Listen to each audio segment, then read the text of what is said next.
I was thinking about dunking it, but I laid it up. You know I can't dunk, bro. Watch out. Salut à tous, bienvenue dans l'épisode 2 de la match review de Symbiose. Cette fois-ci, on s'attaque à un nouveau big man dans une draft avec pas mal de big men atypiques, notamment Colin Murray-Bowles, Hazen Newell ou Thomas Sorber. Il y a aussi un joueur qui fait parler en ce moment. Il vient de l'université de Montverde, la même qu'Hazen Newell, c'est Derek Quinn. Derek Quinn, il joue cette saison du côté de Maryland, et là on va un peu décrypter son match contre Purdue. Derek Quinn, c'est vraiment un intérieur au poste à l'ancienne, c'est-à-dire qu'on c'est un joueur, on va lui laisser un maximum d'espace pour opérer.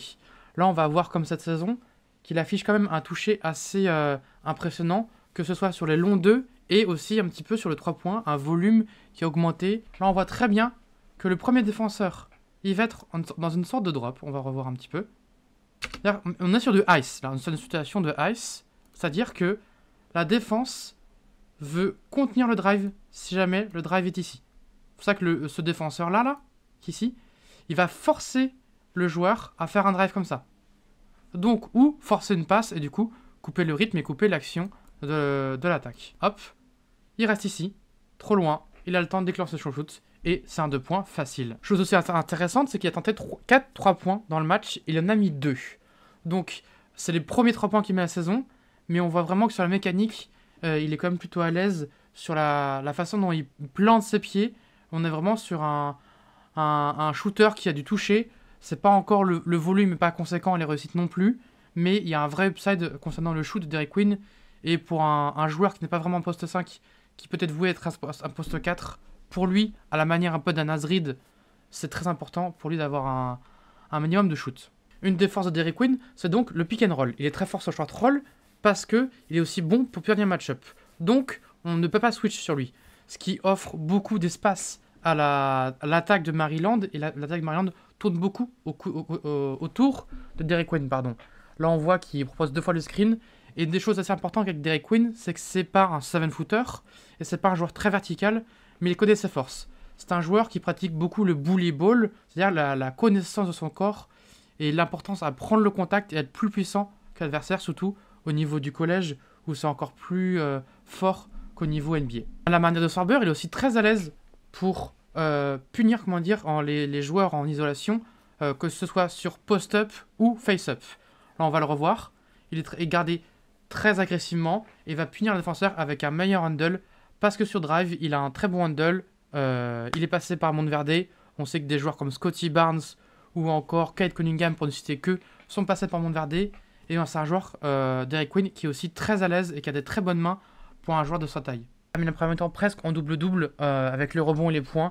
Et cette séquence, elle est vraiment parlante. C'est-à-dire que sans être le plus grand et à prendre le rebond, il va remonter assez vite et c'est un panier facile. Derek Quinn, école Montverde, école aussi de passeur. On voit cette passe. Elle est un peu haute, mais on voit vraiment qu'il est à l'aise aussi au poste quand il s'agit de faire des passes un peu compliquées. Et il voit très vite qu'on va revoir.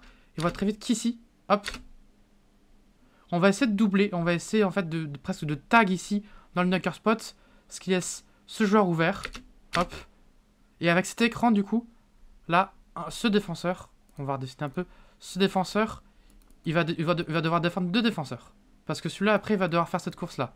Sauf que celui-là, il va devoir gamble, en fait. Gamble, c'est-à-dire qu'il va parier entre les deux qui va le ballon. On revient. Et là, du coup, la passe de Derek Quinn, elle est parfaitement parce qu'il est de dos. Et c'est un shoot ouvert. Ça rentre pas, mais dans l'intention, on est vraiment là. Et on sent vraiment qu'il y a une facilité, une habilité à effectuer du playmaking. On part avec un pick and roll haut parce qu'on n'arrive pas à trouver Quinn. Donc on va faire un pick and roll haut en fin de mi-temps. Reject de screen. Au final, on reprend le screen, un gros écran. Et là, on voit la passe immédiatement. On va pouvoir remettre l'action. Ce qui est important avec Derek Quinn, c'est vraiment la capacité de le read and direct. C'est-à-dire qu'il voit l'écran et aussitôt, regardez, l'information ici. Bon, c'est un peu flouté parce que je suis désolé pour la qualité. Mais on voit qu'il y a ce petit pas en trop du défenseur. Et immédiatement, il va faire la passe pour manipuler la défense et faire la passe au dernier moment pour avoir le shoot le mieux ouvert. En défense, il était plutôt bon par séquence sur ce match, notamment cette séquence où il tourne bien ses hanches et les mains très hautes. Il va deny le shoot sans faire de faute avec les mains plutôt bien placées.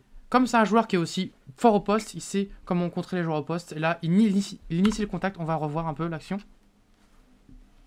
Il va initier le contact pour forcer le joueur du coup à sortir. Et là du coup, à partir de là, il va laisser le joueur tourner. Et là, hop, superbe contre la planche, efficace. Il a aussi beaucoup de style cette saison. Chose assez importante, c'est qu'il est très bon. Et on voit ici qu'il coupe la ligne de passe, très important. C'est un turnover forcé par lui à nouveau. Et en défense, il y a aussi des choses à dire. Là, on va le voir à nouveau. Assez perdu, beaucoup trop bas sur drop. Et il concède le N1. On va voir un petit peu. Il est vraiment... On est aussi dans le collège, donc tu peux évoluer dans cette zone. Mais là, il est vraiment dans une zone où il ne sert pas à grand chose. Et en plus, il défend pas très bien sur cette action. Son manque de verticalité aussi peut être un problème notamment en défense. On va le voir aussi ici.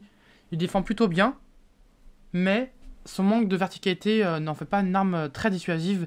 Et ça peut être un problème s'il est amené à être poste 5 en NBA. On est encore dans une situation de drop. Mais là, il est très bas parce qu'en plus, c'est Braden Smith qui est un très bon shooter. Et il n'a pas le droit de laisser Braden Smith autant évoluer. Et il se fait, on va revoir, je suis désolé, il y a un petit bug. Donc là, on va voir la ligne de drop. On est sur un drop très très bas, puisqu'il est ici. Et Braden Smith est connu quand même pour être un bon shooter, surtout que le joueur passe devant l'écran et devrait plus contenir. Et il est quand même assez bas. Heureusement, Braden Smith ne pull-up pas, mais du coup, il y a une sorte de light switch. Et là, on se fait punir pour une mauvaise communication. Et là, on va voir un peu défendre au large. Et on voit quand même qu'au niveau des hanches, il n'est pas sur la meilleure mobilité. Il ouvre ses hanches là, maintenant. Et du coup, on voit, j'ai mis pause au bon moment, que le drive est totalement ouvert pour le joueur. Et du coup, si je ne me trompe pas, c'est une faute. Il a tenté du coup l'interception, mais il allait chercher la faute. Il a quand même beaucoup été ciblé parce qu'il défend quand même très bas chez Maryland.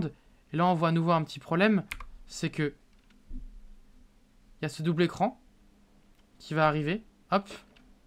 Et là, comme il se rend compte qu'en fait, il est trop bas dans le drop pour contenir le shooter, il va devoir commit. À partir du moment où il commit, du coup, la passe est faite, décalage. Celui-là est ouvert, celui-là est en train de roll et va au panier. Donc celui-là vient à l'aide et il provoque la faute. Non, il provoque pas la faute, mais il provoque le panier. Ça revient au même.